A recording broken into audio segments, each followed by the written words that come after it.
मोना बेटा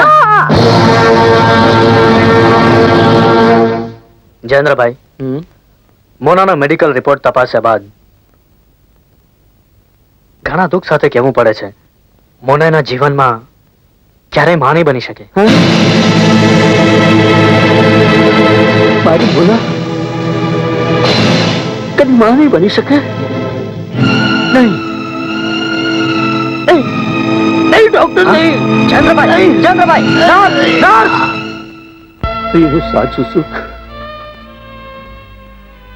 સ્ત્રીઓના જીવનમાં સાચું સુખ માં બનવાનું હોય છે, અને એ સુખ મારી દીકરી પાસેથી છીનવીને ઈશ્વરે અન્યાય કર્યો છે. હવે હવે મારી દીકરી સાથે કોણ લગ્ન કરશે?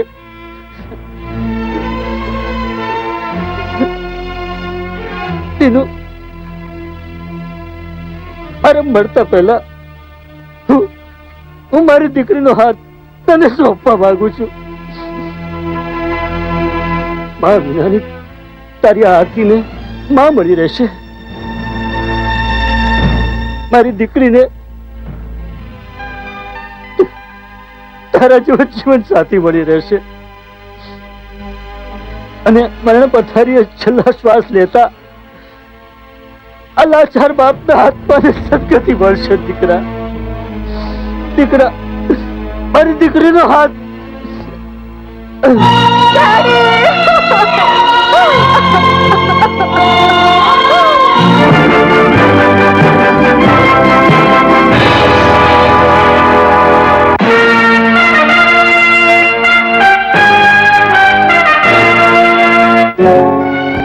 પંદર વર્ષ પછી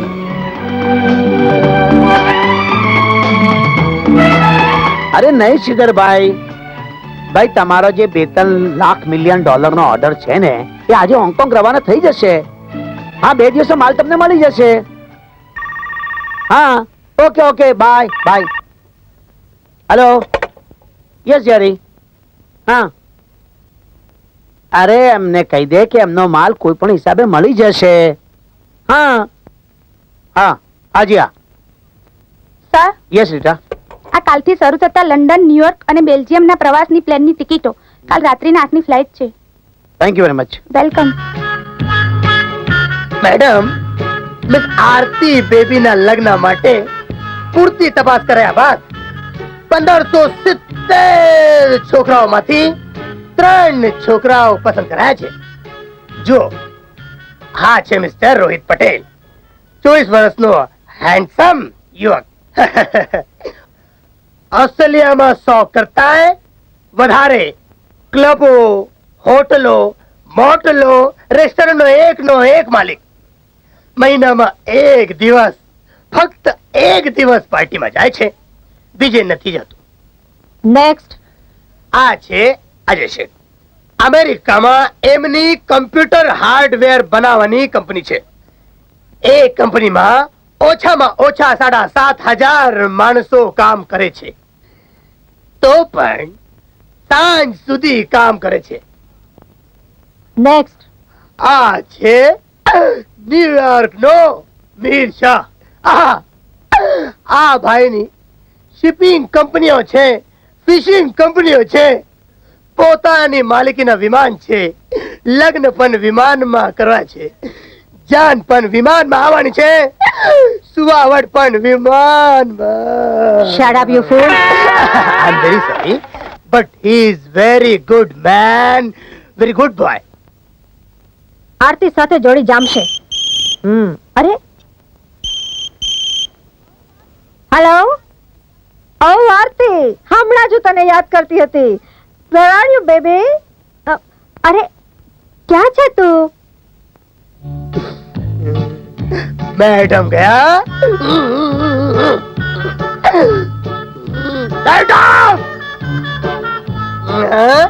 તું ગયો, હું પણ ગયો. લિસન બેબી, તું રાત્રે જ્યારે ઘેર આવીશ ને, ત્યારે મેં તારા માટે જે છોકરો પસંદ કર્યો છે ને, એનો ફોટોગ્રાફ તને બતાવીશ. અરે ગાંડી થઈ જઈશ છોકરો જોઈને તું. હા,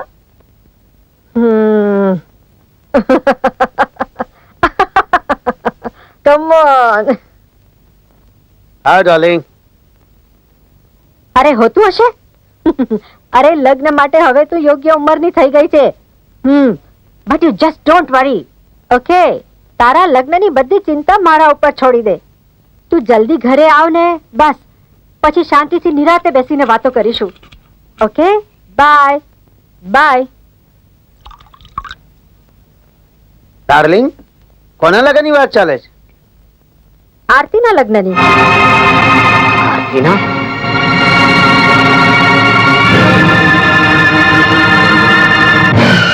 તું અમેરિકા જઈને મને ભૂલી તો નહીં જાય ને? હું હોઈશ પરદેશમાં, પણ મારું હૈયું તારી પાસે હશે. રામ, આજથી તારો દીકરો મારો દીકરો ને મારી દીકરી તારી દીકરી.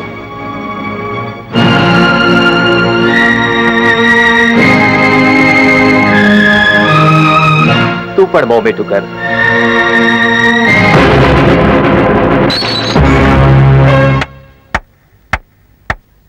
Good luck Dinu. આ કાચનો ગ્લાસ તૂટ્યો એટલે શુકન બહુ સારા થયા છે. એટલે નક્કી હવે આપણી આરતીના લગ્ન ન્યુયોર્કમાં રહેતા મિલિયોનેર મીર શાહ સાથે જ થશે, રાઈટ? નહીં માના, આરતીના લગ્ન તો ભારતમાં જ થશે. વોટ? ભારતમાં? What are you talking? શું બોલી રહ્યો છે તું?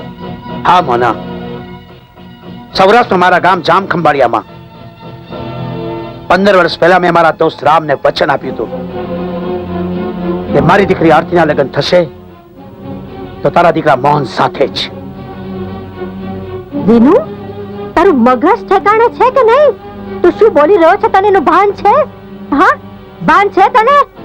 અરે આ ઇન્ડિયાના ગામડાના ગમાર જાનવર સાથે આપણી દીકરીના લગ્ન એ ક્યારે શક્ય નહીં બને. ઓકે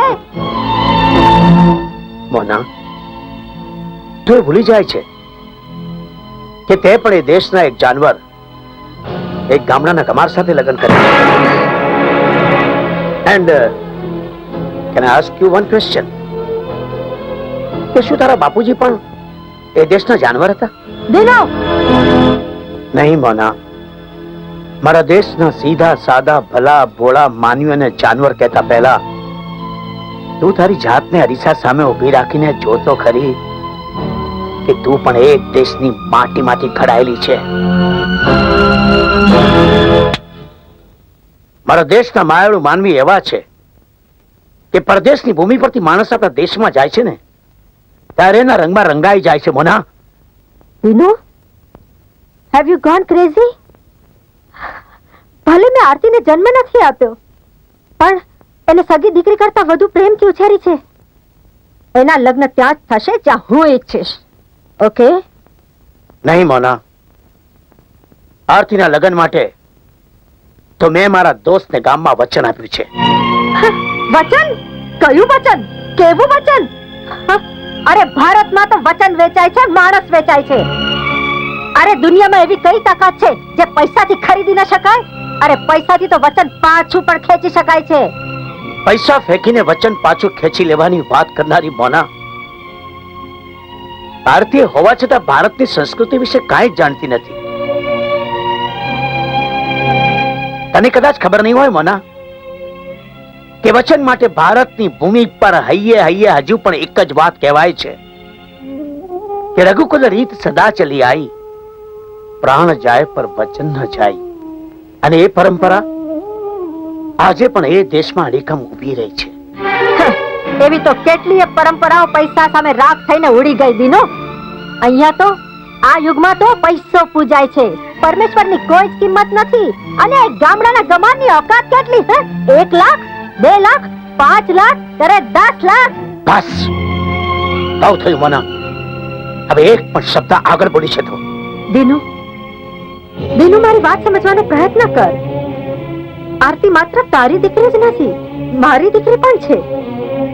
એનું સારું નરસું